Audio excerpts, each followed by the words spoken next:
Olá pessoas, no vídeo de hoje vamos continuar as nossas discussões aqui sobre Sandman, que é uma obra do Neil Gaiman que estamos lendo coletivamente aqui neste canal.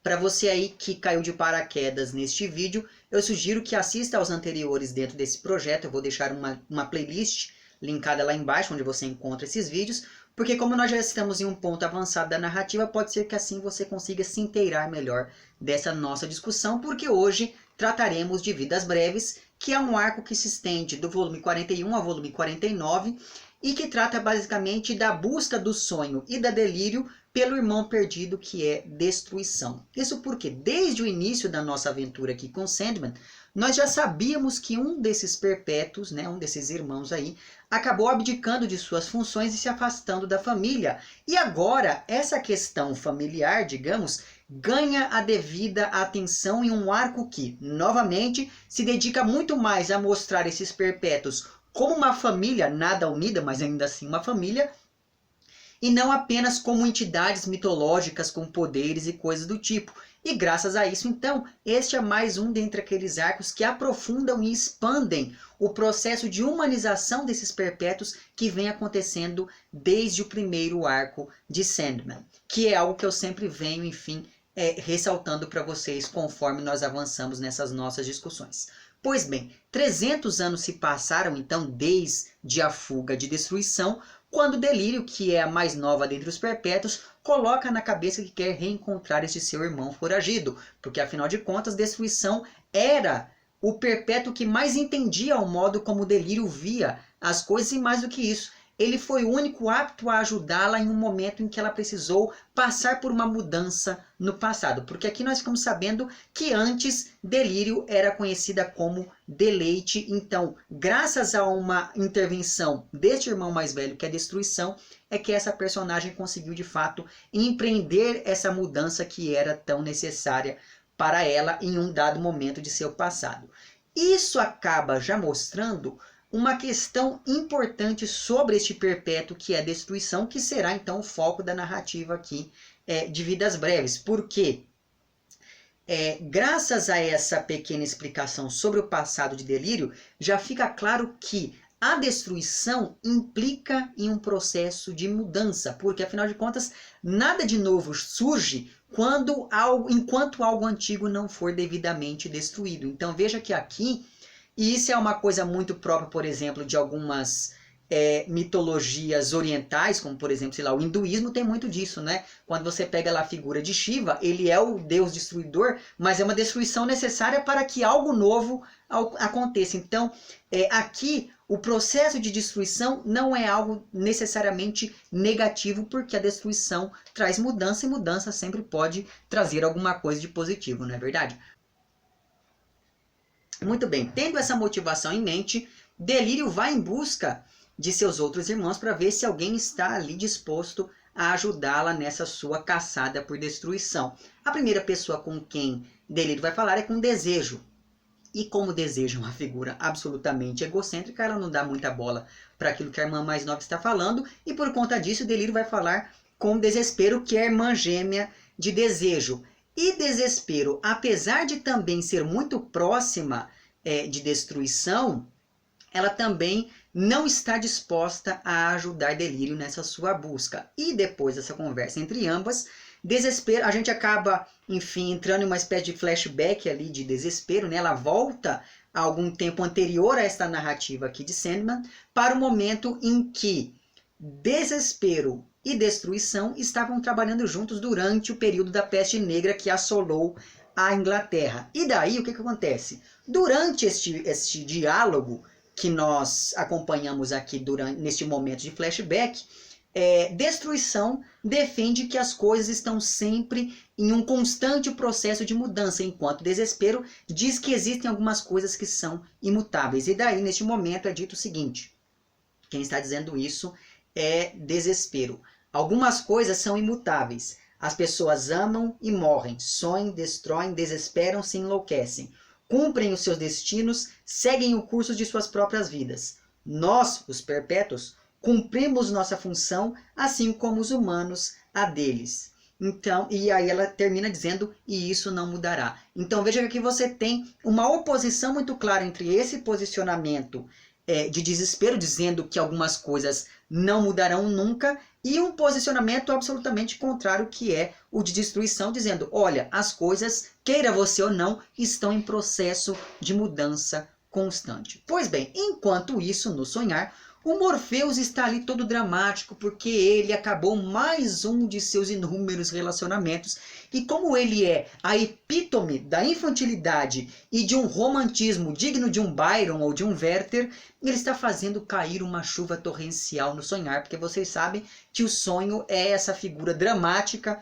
na verdade, que sempre que termina com alguém tem que descontar em todo mundo. Pois bem, e como ele precisa ali se distrair e tentar reencontrar a mulher amada que ele acabou perdendo, o sonho decide que vai ajudar Delírio em sua busca quando ela finalmente vai se encontrar com ele, para surpresa geral da nação, porque, né, afinal de contas, a próprio Delírio demorou para conversar com o sonho, porque ela sempre tinha medo dele, porque ele tem uma postura um pouco mais imponente, digamos assim, não é? Então, quando ele aceita ajudá-la, todo mundo fica ali um pouco surpreso, mas como ele quer encontrar aquela... Então, veja, ele não está ajudando a irmã porque ele é bonzinho, porque, ai, começou legal. Não, ele está fazendo isso porque ele tem dois interesses. Primeiro, se distrair, e segundo, tentar reencontrar a moça com quem ele teve lá o seu relacionamento. O que acontece? Como ele quer encontrar essa moça, ao invés de viajarem pelo mundo dos sonhos, Morpheus e Delírio acabam viajando pelo mundo desperto, que é essa nossa realidade objetiva, digamos assim. Para facilitar as coisas, então, a Delírio tem uma lista com os nomes de algumas pessoas que possivelmente podem dar algum indício sobre o paradeiro de destruição.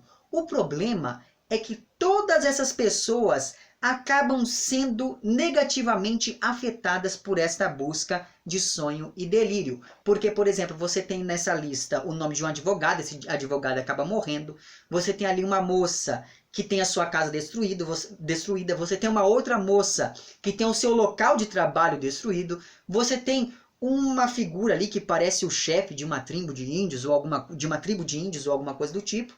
E uma coisa muito interessante é que este personagem acaba se transformando em um urso e comendo a própria sombra, para que assim ele não possa ser encontrado. E você tem, por fim, a motorista que está acompanhando Morpheus e Delírio por essa sua viagem pelo mundo desperto. E essa motorista, como ela é uma reles mortal, ela acaba morrendo depois de dormir com um cigarro aceso e colocar fogo no próprio quarto. Então veja que... e para além disso tudo, no caminho, o sonho e a delírio ainda encontram, por exemplo, uma deusa antiga que, como não é mais louvada, tem que trabalhar dançando em uma boate que vai acabar sendo destruída também. Então veja, como eu ia dizendo para vocês, que sonho e delírio vão deixando um rastro de destruição por onde eles passam, encerrando várias dessas vidas breves que cruzam ali o seu caminho. E ao perceber isso, o sonho decide que o melhor a fazer é voltarem aos seus respectivos reinos e encerrarem finalmente essas suas buscas. Evidentemente que diante dessa decisão, a Delírio fica um pouco desapontada e se fecha ali em seu reino, e daí vai a nossa amiga Morte falar com Morpheus para que ele reveja as suas atitudes com a irmã mais nova, porque afinal de contas a Delírio ainda era uma criança, a gente deveria tomar um pouco mais de cuidado, não poderia, enfim, ser muito ríspido com ela, aquela coisa toda. Então depois desse puxão de orelha, deste novo puxão de orelha que a Morte lhe dá, volta o cão arrependido, que é Morpheus, para pedir desculpa ali a Delírio e dizer que ele vai continuar apoiando e ajudando ela nessa sua busca por destruição. Então, durante este processo de busca, o nosso amigo Morpheus acaba sendo aconselhado por Bast, que é lá uma entidade da mitologia egípcia, que já havia aparecido em um arco anterior, em Estação das Brumas, salvo engano. Mas enfim, o Morpheus acaba sendo aconselhado por Bast e depois por Destino, que também é o mais velho dos perpétuos, a procurar um oráculo que lhe diga o paradeiro de destruição. E uma coisa muito interessante é que, durante a conversa com o Destino, a Delírio, que é lá o mais velho dentre os perpétuos, a Delírio, que até então era retratada como uma criança, que, lembra lá, foi a mesma imagem escolhida pelo rei do caos, para que ele se apresentasse aos demais no arco Estação das Brumas, Mas enfim, então veja que a imagem da criança tem essa ideia toda de ser um pouco caótica, um pouco descolada da realidade, e daí você tem Delírio assumindo essa mesma forma, é algo interessante, não é? Pois bem, como eu ia dizendo para vocês, durante uma conversa com o Destino, a Delírio acaba tendo ali um momento de lucidez, e este momento acaba aparecendo graficamente no texto ao leitor. Essa mudança na personagem se expõe ao leitor de maneira gráfica quando nós percebemos que o balão de fala da Delírio muda completamente, porque até esse momento ele era algo caótico, não é? Cada balão tinha um tipo de letra, tinha um tipo de cor, e neste momento de lucidez da personagem, tudo fica posto de maneira ordeira. Pois bem, durante este momento de lucidez, a Delírio chama a atenção para o fato de que existem coisas que o livro do Destino não pode prever, como, por exemplo, as ações que ela própria vai tomar. Então, a Delírio é uma figura tão caótica que nem Destino pode prever qual será o seu próximo passo. Isso acaba demonstrando todo um processo de desenvolvimento dessa personagem ao longo do arco, porque até este momento a Delírio sempre aparecia vez ou outra, mas a gente nunca tinha dado, pelo menos eu nunca tinha dado a devida atenção a ela, e eis que chega neste momento e ela nos coloca essa questão de maneira tão explícita, porque apesar de ser o mais velho dentre os perpétuos e portanto talvez o mais poderoso entre eles, o Destino não era capaz de entender completamente e mesmo de, digamos, antecipar completamente todas as ações ali dessa sua irmã mais nova. Isso é uma coisa muito significativa quando nós pensamos na hierarquia possível que se estabelece entre esses perpétuos. E por falar no livro do Destino, existe aqui neste momento um artifício narrativo muito interessante, porque depois dessa conversa com os irmãos, o Destino começa a folhear ali o seu livro e as páginas do livro do Destino se tornam as mesmas páginas que nós estamos lendo, quase como se criasse ali um novo nível narrativo dentro dessa narrativa maior que compõe este arco que é Vidas Breves. Pois bem, depois desse encontro com o Destino, o Sonho percebe que o único oráculo que seria capaz de dizer onde está a destruição é Orfeu, cuja cabeça é guardada em um templo que fica em uma ilha grega. Lembra lá que Orfeu é o filho de Sonho, com a musa da poesia que é Calíope. Pois bem, a questão é que o Sonho, nosso amigo Morfeu, havia dito que jamais voltaria a falar com o filho. Mas como o Orfeu ajudou o pai mesmo assim, agora o Sonho está em débito com o guri, porque afinal de contas, com as orientações de Orfeu, Sonho e Delírio finalmente conseguem encontrar destruição. E eis que neste momento nós descobrimos que este perpétuo foragido se tornou um artista versátil. Ele compõe, ele escreve poesia, ele pinta quadros, ele faz esculturas e por aí vai. Afinal de contas, a arte ela é uma forma de destruir as coisas e de apontar para um processo de mudança, não é mesmo? Porque, como o próprio Destruição vai dizer em um determinado momento aqui, toda moeda tem dois lados e é preciso destruir para construir. E este processo de destruição e construção envolve, dentre outras coisas, mudança. Além disso, nós descobrimos aqui durante essa conversa entre Destruição, Delírio e Sonho que, primeiro, todas aquelas mortes que aconteceram ao longo do arco faziam parte de um mecanismo usado por Destruição para que ninguém conseguisse chegar até ele. Então ele foi, digamos, podando os caminhos que convergiam para o lugar onde ele estava. Segunda coisa que a gente descobre durante essa conversa entre esses irmãos é que o Destruição é um grande arauto do livre-arbítrio e isso faz com que ele seja muito próximo da humanidade. Ele vive dizendo que as pessoas têm que ser responsáveis por aquilo que elas querem, que elas têm que ter uma certa liberdade para tomar o caminho que bem entenderem. E terceira coisa que a gente fica sabendo aqui é que o Destruição abandonou as suas obrigações porque ele percebeu que todas as coisas e todas as pessoas e todos os seres vivos sempre acabam se destruindo sozinhas, já que isso faz parte do ciclo da existência. E isso inclui desde o ser humano até os próprios perpétuos, que são aqui definidos em um determinado momento por Destruição. E eu gostaria de ler aqui alguns trechos dessa conversa entre esses irmãos. Nessa medição aqui está na página 282. Pergunta então o sonho ao seu irmão Destruição: e quanto aos seus domínios? E daí Destruição responde: tenho certeza de que permanecem lá a seu modo. As pessoas e as coisas continuam sendo criadas, continuam existindo e sendo destruídas. Elas se estraçalham e se reconstroem. As coisas ainda mudam. A única diferença é que ninguém está regendo o processo. Não tem mais nada a ver comigo, tem a ver com eles. Eles podem cuidar da própria destruição. Não é minha responsabilidade e não é minha culpa. Então veja que aqui entra tanto essa questão de porquê dele haver abdicado de suas funções, mas também toda essa história envolvendo o livre-arbítrio do ser humano, né? Pois bem, e daí, algumas páginas depois, Destruição vai definir os perpétuos da seguinte maneira: os perpétuos são meros padrões, os perpétuos são ideias, são funções de onda, são padrões repetitivos. Os perpétuos são ecos das trevas e nada mais.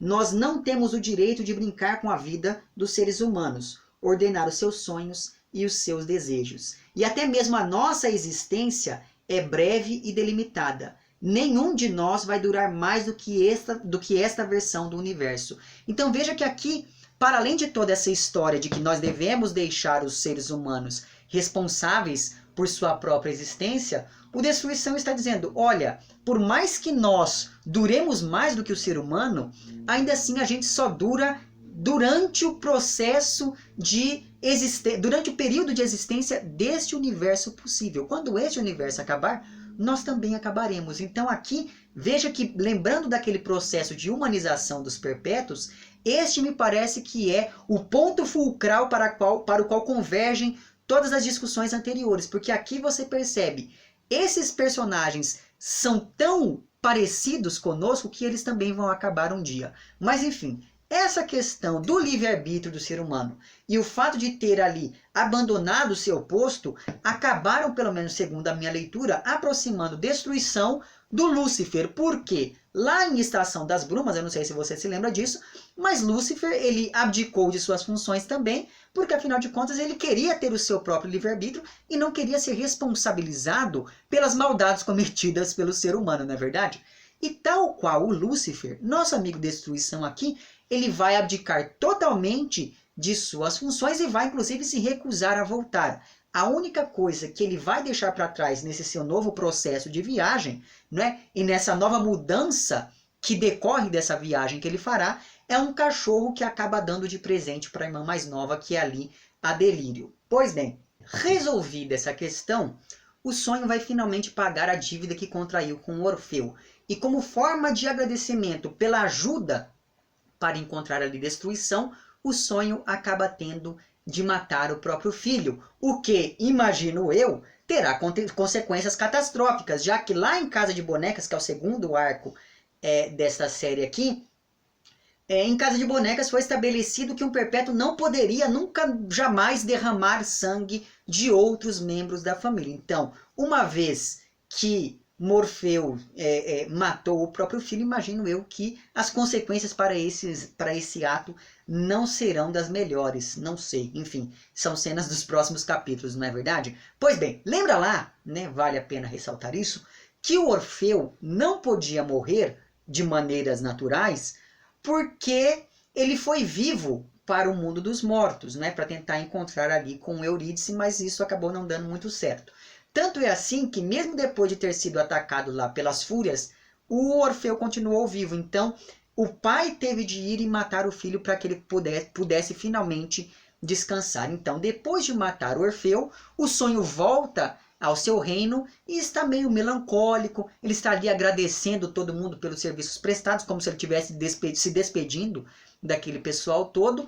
Só que ao invés de armar todo um escândalo, como lhe é habitual, nosso amigo Morfeu finalmente vai chorar sozinho em um canto pela morte do filho. E neste momento em que ele está ali pranteando o filho morto, o sonho literalmente lava suas mãos do sangue do filho, o que é algo absolutamente, digamos, simbólico e significativo quando nós pensamos que isso diz respeito a se isentar pela culpa de algo, não é? Essa ideia de que você está lavando as mãos é de certo modo você se colocar à parte em uma determinada situação para dizer, olha, isso está acontecendo, mas eu não tenho culpa de nada. Pois bem, é essa tensão entre se isentar e se sentir culpado que domina aqui o final deste arco, que é Vidas Breves. Então veja que a convergência entre o sonho e a realidade que havia começado no arco anterior, que já foi comentado aqui neste canal, essa convergência vai ganhar aqui outros contornos, já que o sonho tem que aprender a lidar com as coisas dessa nossa realidade humana e prosaica, como por exemplo, a morte de uma pessoa querida. Então, sem sombra de dúvidas, por todas essas coisas que eu fui falando aqui, me parece que este talvez seja o arco mais poético e um dos mais complexos até agora. E essa complexidade se deve, por exemplo, às várias subtramas que a gente vai acompanhando aqui e às várias mudanças temporais que acontecem ao longo dessa narrativa de Vidas Breves. Porque aqui nós acompanhamos a busca por destruição, ao mesmo tempo em que nós acompanhamos como é que está a vida deste perpétuo foragido. Aqui nós temos, por exemplo, uma subtrama envolvendo uma dançarina de boate e uma deusa antiga que já foi amante de destruição também, e isso tudo ao mesmo tempo em que acompanhamos a busca de sonho e de delírio pelo irmão fugido. E para além disso tudo, nós temos aqui alguns recursos temporais interessantes, porque eles lançam algumas luzes que iluminam, de certo modo, as relações entre os membros dessa família dos perpétuos. Porque você tem aqui um flashback da delírio, um flashback da desespero ali, ambas tratando de destruição. Mas existe aqui um momento em que o próprio sonho se recorda da última vez em que se encontrou com este irmão foragido. E ele se lembra que, neste último encontro, destruição o alertou para o fato de que as coisas estavam mudando e o ser humano estava recorrendo cada vez menos aos deuses e cada vez mais à razão e à ciência. E essa questão do fim dos deuses é algo que vai ser retomado em vários momentos aqui ao longo de Sandman. Não apenas desse arco, mas também dos arcos anteriores. Esse tema de que tudo tem seu fim, inclusive os deuses, quando os seres humanos param de louvá-los, é algo que aparece com certa recorrência aqui nesta obra. E como eu disse em algum momento do passado desse vídeo, por ser centrado aqui em destruição, este é um arco que trata principalmente das mudanças que podem afetar essas várias vidas breves, porque mudança e destruição estão intimamente ligadas, assim como destruição e sonho também estão. Afinal de contas, destruição, o perpétuo destruição, foi criado imediatamente depois da criação de sonho. Por quê? Se as pessoas são aptas para sonhar, elas também são aptas para destruir e reformular as coisas ao seu redor. Então veja que, como eu falei para vocês também, este é um arco que tem uma carga poética muito grande, principalmente quando nós pensamos nas relações que se estabelecem entre estes personagens. Não sei quanto a vocês, mas este daqui se tornou um dos meus... Eu falo isso em todo o vídeo, né? Que parece que a cada arco eu falo, não, esse daqui é o meu preferido. Ah, não, aquele ali é o meu preferido. Então, enfim. Mas sem sombra de dúvidas, esse daqui, se eu tivesse que fazer um top 3, certamente Vidas Breves estaria nele. É isso então. Digam lá embaixo aquilo que porventura eu esqueci de mencionar. E se você gostou do vídeo, não esqueça de curtir e de compartilhar. Caso não tenha gostado, deixe lá embaixo seu comentário dizendo por que não gostou. Se você está inscrito no meu canal, muito obrigado pela sua inscrição. E caso não esteja inscrito, inscreva-se também lá embaixo. Um amplex para vocês todos, até o próximo vídeo e tchau.